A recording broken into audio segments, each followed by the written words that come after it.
السلام علیکم ورحمۃ اللہ وبرکاتہ۔ اللہم صلی علی سیدنا محمد وعلی آل سیدنا محمد عدد انعام اللہ و افضالہ صلاۃً دائمۃً مقبولۃً تؤدی بہا عنا حق العظیم۔ رضیت باللہ ربا وبالاسلام دینا وبمحمد صلی اللہ علیہ وسلم رسولا نبیا۔ رضیت باللہ ربا وبالاسلام دینا وبمحمد صلی اللہ علیہ وسلم۔ عزیزان گرامی،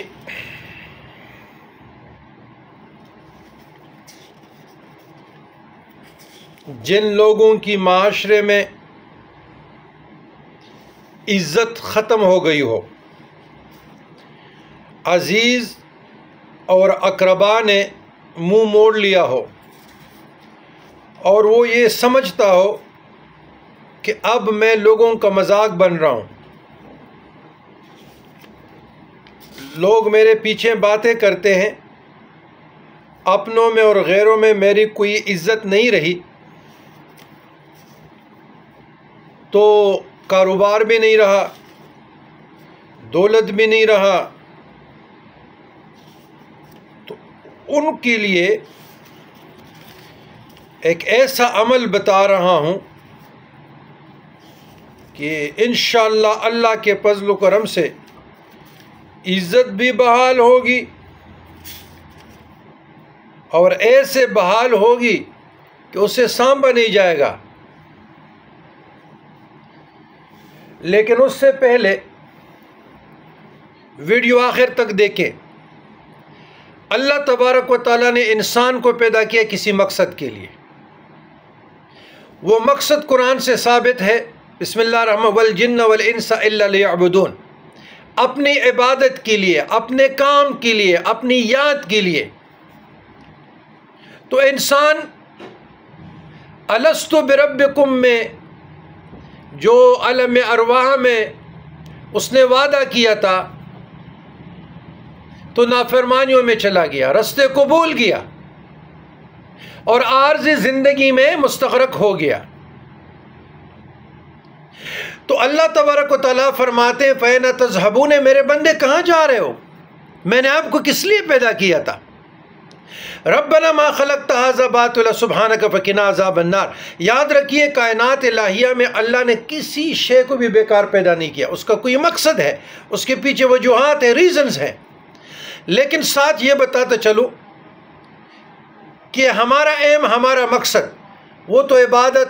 احکام الہی، امر بالمعروف و نہی عن المنکر، اصلاح نفس، اصلاح معاشرہ، ایک اچھا انسان بننا تھا اور ہے، اور احکام مصطفیٰ، تعلیمات مصطفیٰ صلی اللہ علیہ وسلم کو اپنانا اور دوسروں کو پہنچانا۔ انہیں اطیعوا اللہ و اطیعوا رسول وولی الامر منکم، مجتہدین زمانہ، امام زمانہ، اہل بیت زمانہ، فقہاء زمانہ، محدثین زمانہ، مشائخ زمانہ، علماء زمانہ، مفتیان زمانہ۔ اب سوال یہ ہے کہ ایک لائف زندگی میٹیریلسٹ، مادی زندگی، ایک ہے اسپرچول لائف، آپ کی اخروی زندگی، روحانی زندگی۔ اب دنیا کے لیے ہم نے رہنا ہے تو ہمیں اتنا ہونا چاہیے کہ ہمارا گھر ہونا چاہیے، چھوٹا موٹا کنوینس ہونا چاہیے، کچن چلتا رہے، لباس ملتا رہے، دو چار مہمان آ جائے، وہ کھانا کھائے، اس کو ہم کھلا سکیں، پلا سکیں۔ لیکن اگر ہم انفرادی عمل میں اتنے مستغرق ہو جائے کہ اسپرچول فکر آخرت کو، یعنی معرفت اور حقیقت کو بھول جائے، اور ہم یہی کہیں کہ ہمارے اتنے ایکڑ میں ڈیرا ہونا چاہیے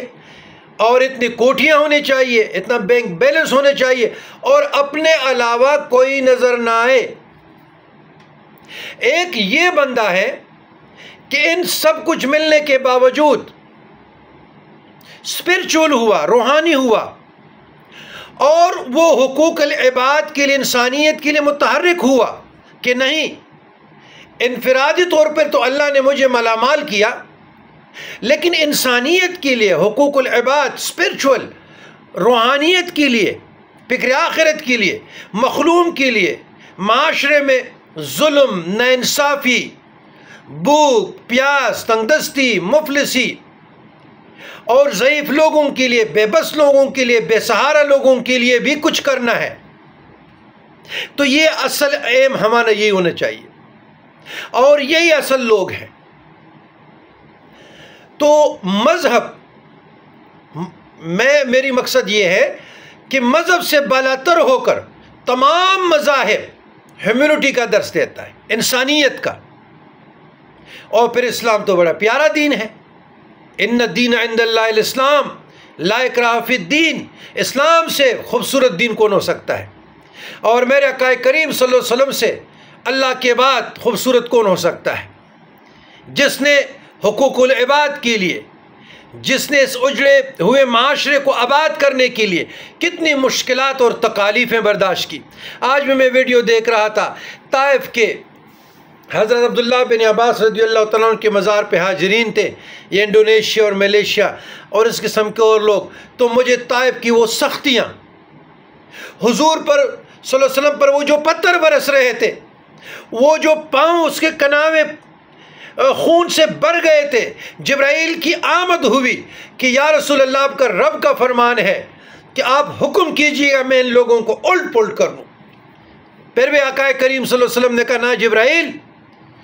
اگر ان لوگوں کی مقدر میں ہدایت نہیں ہے تو اللہ اس کے آنے والے نسلوں کو ہدایت سے سرفراز فرما۔ یہ ہے میرے نبی کی تعلیمات، عدم تشدد۔ تو ظلم کے خلاف، ناانصافی کے خلاف اپنے گھر سے شروع ہو جائے، محلوں سے شروع ہو جائے، گاؤں سے شروع ہو جائے، اور تمام معاشرے میں ان کے خلاف آپ کام کریں، لڑیں۔ یہی اسپرچول لائف ہے۔ اچھا، ابھی آتے ہیں، وہ لفظ بڑا مختصر ہے، کوئی ہوئی عزت کے لیے جو لوگ حقارت کی نظروں سے دیکھتے ہیں، جو لوگ پس گئے ہیں، جو لوگ معاشرے میں گر گئے ہیں اور ابھی سمجھ رہا ہے مجھے کوئی اٹھانے والا نہیں، میں بے سہارا ہوں، میں بے بس ہوں، میرا اللہ کے علاوہ کوئی نہیں رہا، تو ان کے لیے میں تحفہ دے رہا ہوں۔ یہ ہمارے بزرگان دین کا تحفہ ہے۔ شیخ القرآن والحدیث، جس نے 63 سال قرآن کی خدمت کی ہے، ترجمہ تفسیر، الحمدللہ ہمارے شیخ بھی ہیں، ہمارے استاد بھی ہیں، اور ہمارے رشتے میں چچا بھی تھے، بہت بڑے ہستی تھے، 100 کے ابو سال، شیخ القرآن والحدیث عارف باللہ الحاج سید حضرت سید احمد شاہ ترمذی شوڈاک بابا جی رحمۃ اللہ علیہ،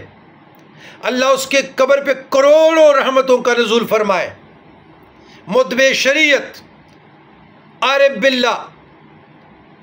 اور بڑی سادگی اور انکساری والا جسہ اللہ نے عطا کیا تھا۔ تو وظیفہ یہ ہے کہ پیر کے دن نماز مغرب کے بعد، جمعہ کے دن نماز مغرب کے بعد، جو شخص پیر کے یا اور پیر کے نماز مغرب کے بعد، جمعہ کے نماز مغرب کے بعد 40 مرتبہ یا معزو پڑھے گا، اللہ تعالیٰ اس کو انشاءاللہ لوگوں میں باعزت زندگی عطا کرے گا، باوقار بنا دیں گے، ان کا رہن، ان کا سہن، ان کا اٹھنا، ان کا بیٹھنا، اللہ اس میں برکت عطا فرمائے گا، اور اتنی عزت بخش دے گا کہ یہ بندہ اپنے عزت کو سانپنے پہ بھی تک جائے گا۔ عمل بڑا مختصر، 40 مرتبہ، لیکن میری رائے ہے کہ آپ 41 مرتبہ پڑھیں، طاق پہ جائیں۔ اگر پیر کے علاوہ بھی کوئی پڑھنا چاہے تو ہر نماز کے بعد بھی 41 مرتبہ آپ پڑھیں، یا معزو۔ میری رائے، میرا مشورہ یہ ہے، کیونکہ میرا اللہ کے لفظ کے ساتھ بہت پیار ہے انتہا کی، میں ان تمام وظائفوں میں یا اللہ کو ضرور شامل کر کے رکھتا ہوں، بے شک 3 مرتبہ کیوں نہ پڑھوں۔ تو آپ لوگ یا معزو کے ساتھ یا اللہ ضرور شامل کریں، یا اللہ یا معزو، یا اللہ یا معزو 41 مرتبہ بروز پیر نماز مغرب کے بعد، 41 مرتبہ بروز جمعہ نماز مغرب کے بعد، یا اگر ڈیلی کوئی پڑھنا چاہے تو یا اللہ یا معزو نماز مغرب کے بعد ڈیلی پڑھا کریں گے، آپ کی ساکھ بحال ہو جائے گی، آپ زندگی میں ایک معزز شہری اللہ آپ کو بنا دے گا، باعزت بنا دے گا، باوقار بنا دے گا، اور عزت اور وقار والی زندگی اللہ عطا کرے گا، شہرت عطا کرے گا، دولت عطا کرے گا۔ یہ بزرگان دین کے مجربات میں سے ہے، اور بہت پیار سے، بہت محبت سے میں آپ لوگوں کو یہ تحفہ دے رہا ہوں، آپ لوگ عمل کیجئے گا۔ والسلام علی من اتبع الہدی۔